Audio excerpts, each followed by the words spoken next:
রাগ এটা শুধু একটা আবেগ না, এটা একটা আগুন, যেটা যদি আপনি সময় মতো নিভাতে না পারেন তাহলে এই আগুনেই পুড়ে ছাই হয়ে যায় সম্পর্ক, শান্তি, সম্মান, এমনকি নিজের ভবিষ্যতও।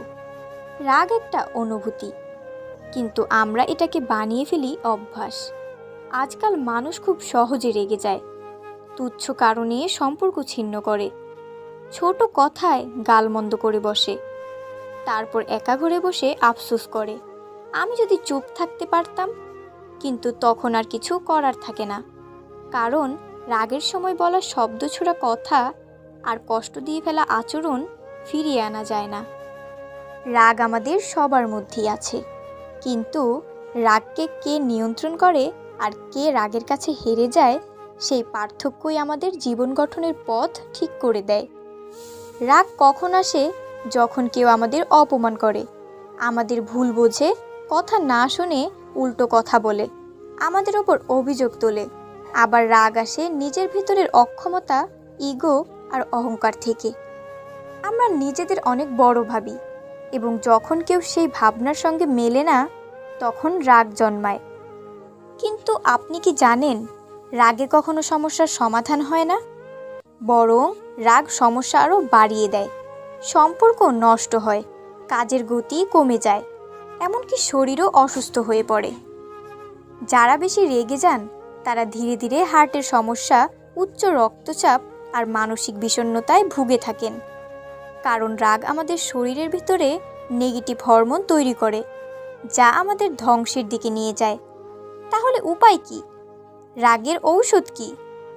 এটা কোনো ট্যাবলেট না, কোনো ডাক্তারের প্রেসক্রিপশন না। এই ঔষধ আছে আপনার ভেতরে, শুধু খুঁজে বের করতে হবে।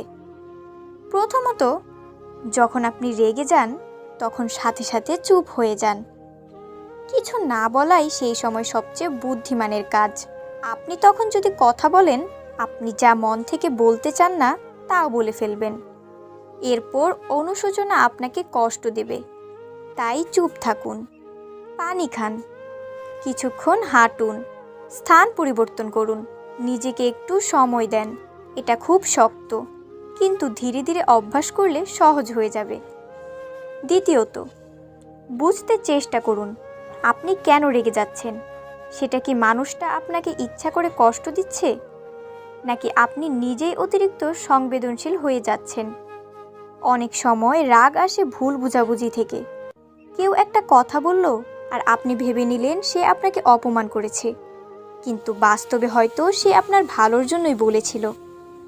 তাই পরিস্থিতি বিশ্লেষণ করতে শিখুন। তৃতীয়ত, নিজেকে প্রতিদিন একটু প্রশিক্ষণ দিন। প্রতিদিন সকালে 2 মিনিট চোখ বন্ধ করে ভাবুন, আজকে যদি কেউ আমাকে অপমান করে আমি কি করব।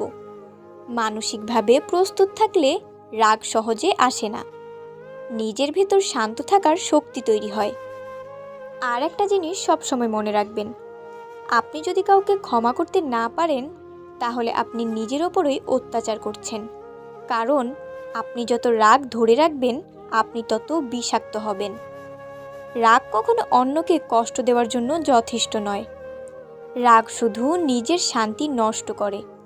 তাই ক্ষমা করতে শিখুন, ভুলে যেতে শিখুন। সবচেয়ে কার্যকর ঔষধ হচ্ছে প্রার্থনা। যখনই আপনি নিজের রাগ নিয়ন্ত্রণ করতে পারছেন না, চুপ করে বসে আল্লাহর কাছে বলুন, হে আল্লাহ, আমাকে শান্ত করুন। আপনার ভিতরের আলো জ্বলবে, আপনি নিজেই নিজের ভিতরের আগুন নেভাতে পারবেন। রাগ নিয়ন্ত্রণ করার মানে এই নয় যে আপনি দুর্বল, বরং আপনি অনেক বেশি শক্তিশালী। যে নিজের রাগ সামলাতে পারে সে পুরো পৃথিবীকেও জয় করতে পারে। কেউ আপনাকে ছোট করে কথা বললে, অপমান করলে, তার মতো হয়ে পাল্টা কথা বলার দরকার নেই। আপনি যদি নিজেকে শান্ত রাখতে পারেন তাহলে আপনি অনেক বড় হয়ে যান, আপনার মর্যাদা বাড়ে। আপনার রাগ যদি আপনি এখনোই নিয়ন্ত্রণ না করেন তাহলে একদিন এই রাগই আপনার চারপাশের সব কিছু ধ্বংস করে দেবে। তখন আর কিচ্ছু থাকবে না, না সম্পর্ক, না ভালোবাসা, না মানুষ। থাকবে শুধু একা আপনি আর আপনার ভেতরের পোড়া ছাই। তাই এখনই সিদ্ধান্ত নিন, রাগের বিরুদ্ধে লড়বেন না রাগকে আপন করে সারা জীবন পড়বেন। আজ থেকে নিজেকে বলুন, রাগ নয়, আমি শান্তির মানুষ। রাগ নয়, আমি ক্ষমার মানুষ। রাগ নয়, আমি ভালোবাসার মানুষ। প্রিয় দর্শক, আপনি যদি সত্যিই রাগ কমাতে চান তবে এই ভিডিওর কথা আজ থেকেই বাস্তব জীবনে প্রয়োগ করুন। প্রথম দিনেই পারফেক্ট হবেন না, কিন্তু চেষ্টা করলেই পরিবর্তন শুরু হবে। আজকের ভিডিওটি এমন কাউকে পাঠিয়ে দিন যে প্রিয় মানুষটি রেগে গিয়ে সব কিছু নষ্ট করে ফেলছে। হয়তো আপনার একটা শেয়ার, একটা কথাই তার জীবনে শান্তি ফিরিয়ে আনবে।